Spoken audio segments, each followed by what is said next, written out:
Så er det Christian Hansen og Ole Mortensen Billever, og så er det livkursforlæg Petersen Greben her sammen med dronningen og den belgiske konge, og den belgiske dronning sammen med kronprinseparret.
Your Majesty, King Philippe, Your Majesty, Queen Mathilde, mon cher cousin, ma chère cousine.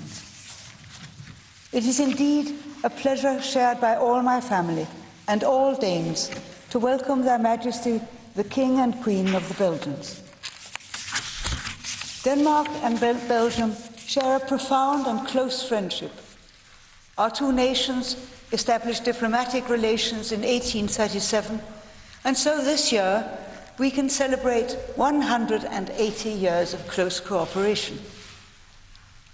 But the friendship, so obvious today, has much deeper roots. In the 11th century, Adele, a daughter of Count Robert I of Flanders, was married to the Danish king Canute IV, known as Saint Canute. Much later, in 1515, King Christian II of Denmark married Isabella of Habsburg, known as Queen Elizabeth. She was the sister of the later emperor of the Holy Roman Empire, Charles V. Her fate was not a happy one, because her husband was deposed, but she is remembered for her outstanding loyalty and steadfastness in their adversity.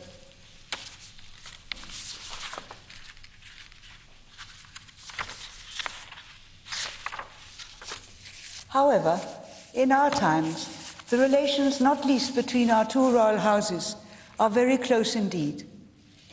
Your Majesty's grandmother, Queen Astrid, came from Sweden, as did my mother. Not only were they cousins, but they were close friends ever since their childhood. My sisters and I remember well how our mother, Queen Ingrid, spoke with love but deep regret of Aunt Astrid, and her portrait photograph was always in our mother's room. It gives me much pleasure that the relations between our two families have become even closer by Queen Mathilde accepting to be the godmother of Princess Isabella, my granddaughter. Countless Danes have come to Belgium in the years since the Second World War. They come to work for the European Union, with NATO, or to do business in Brussels and all over the country. They find it easy to settle in and enjoy the hospitality of the Belgians, as do the tourists who find many attractions both in the arts and at the table. True friendship allows us to celebrate each other's happy occasions, but also to share our grief with one another. On March the 22nd last year, we were all shocked by the horrifying terrorist attack in Brussels, and we all mourned the meaningless loss of human life. Tonight I wish to express the sincere commiseration of all my countrymen with the victims and their kin and all the Belgians.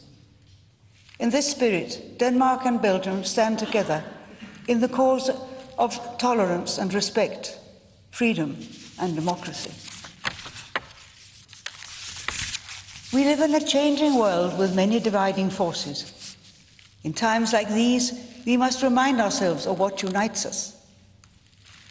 Belgium and Denmark are both small countries, sharing the same basic values, as is evident in our close cooperation within the European Union.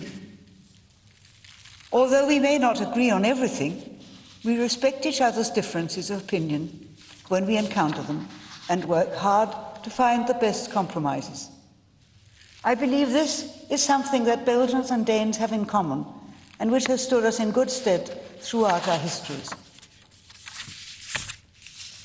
Your Majesties, during your state visit, I hope that you will find something of interest in what we have planned to show you. This afternoon, your boat trip took you around the harbour of Copenhagen, focusing on renewable energy and the environment. Although we did not propose that you take a swim in the harbour this ice-cold March afternoon, in the summer you will find many bathers enjoying the clean water of which we are all proud. I know that your Majesties take great interest in sustainability, not least in relation to life in cities. We hope to show you some examples of the way we seek to meet such challenges. I am certain that our two countries will go on inspiring each other to find new and better solutions to the challenges that we face as we share one particular common goal: securing our resources and saving our nature. Culture and the arts are some of the best links between peoples and nations. Here both Belgians and Danish artists have contributed in noteworthy degree together with Dutch artists, namely in the Cobra movement. In the years just after the Second World War, these artists came together to create a new vision of art. Their approach was to express in vibrant colors and a free style of painting their hopes for the future, an expressive approach untrammeled by conventions. Their work has become one of the milestones of modern art. No one can speak of Belgian contribution to art and culture without remembering Hergé. His delightful books about Tintin and his dog Milou and Captain Haddock and all the other delightful characters are well known and loved everywhere. However, not so many people may realize that Hergé may have been inspired for his globe-trotting young protagonist for something which took place in Copenhagen in 1928. A young Danish boy still at school had in a newspaper competition won a trip around the world which lasted 44 days. It created a sensation and he was received back in Copenhagen by 20,000 people. His fame and his photograph went to the round of the newspapers of Europe. Just a year later, the first Tintin book appeared with a young man in his baggy trousers and his shock of red hair bearing an unmistakable likeness to the Danish boy traveller. Your Majesties, it is my hope that the brief days of your visit will serve to underline the close and long-standing relations between our two nations. May they continue to grow and to become ever closer. In conclusion, I would like you to bring back my warm greetings from me and all my family to your parents, King Albert and Queen Paola, with whom I share many happy memories. Wishing Belgium and the people of Belgium continued happiness and progress, I raise my glass to propose a toast to His Majesty King Philippe and Her Majesty Queen Mathilde.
Your Majesty,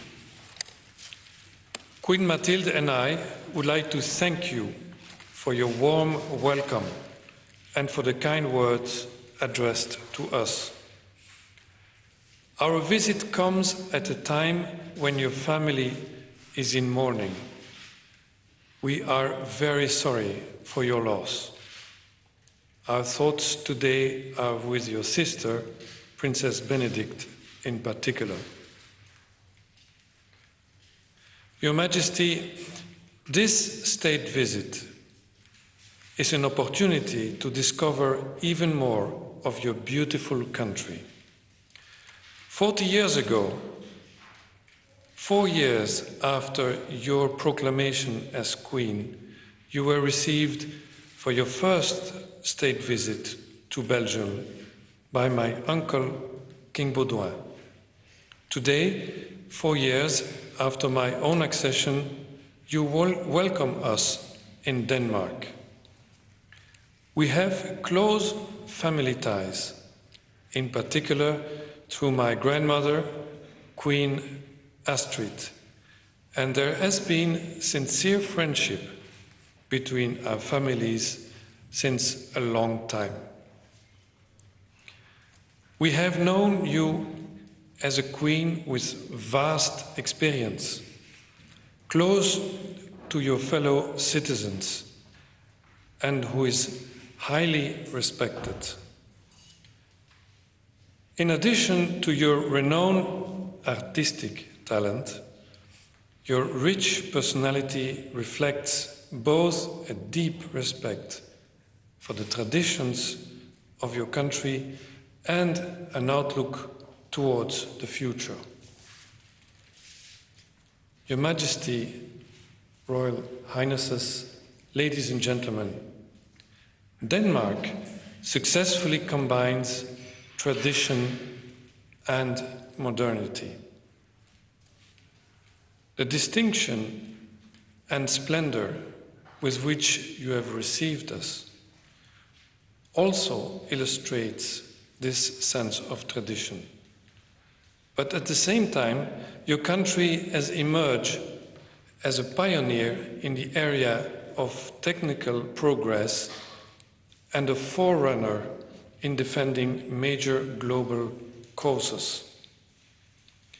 You have long exceeded the familiar threshold of 0.7% of GDP in allocating resources to development aid.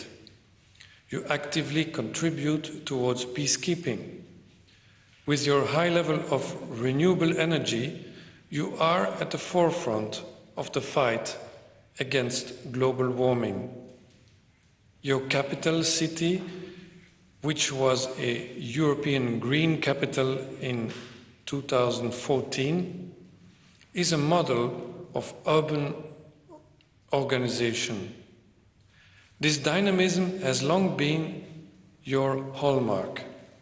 Since the start of the 19th century, your farmers have founded local support associations and an education system which encourages personal responsibility and enterprise. A sense of belonging and a willingness to progress together resulted in Denmark being one of the first countries to introduce universal suffrage.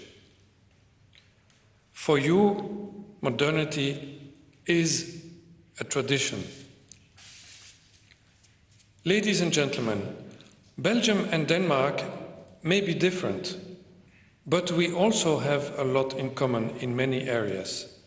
Human capital is our principal natural resource. This is reflected in the emphasis we place on education and training and the fact that our workforces are among the most qualified and our universities are among the most innovative in Europe. Our young people are bursting with ideas, not only for actively participating in the digital revolution, but also for bringing more humanity to our societies. The proliferation of social entrepreneurs and the success of the sharing economy testify to this. Our location on the European map places both of us at the heart of two much larger regions, organized around the Nordic Council and the Benelux, for which our capital cities are home to their respective headquarters. These institutions aim at suppressing barriers, at taking advantage of complementarities, and at developing synergies. This is the very spirit that brings us also together in the European Union. Ladies and gentlemen, if Denmark has managed so brilliantly to combine the past and the future, if it has managed to develop its resources and human values to the point of being considered as one of the happiest nations in the world, it is because it has built all of this on a high level of trust. Trust between people and towards institutions. In today's world, it is essential to remember the value of trust, because indeed nobody can be happy without trust. No human society can thrive, and no democracy can succeed without it. Your Majesty, Royal Highnesses, ladies and gentlemen, we are very grateful for the magnificent program which has been organized for us. We are also very pleased to be accompanied by the Crown Prince and Crown Princess Mary, to whom I offer my sincere thanks. We are delighted to see the synergies which already exist between our companies and our universities, and look forward to seeing those which will be created during the many exchanges of experiences which will take place during our visit. Ladies and gentlemen, I invite you to raise your glass to the health of Queen Margrethe and Prince Hendrik.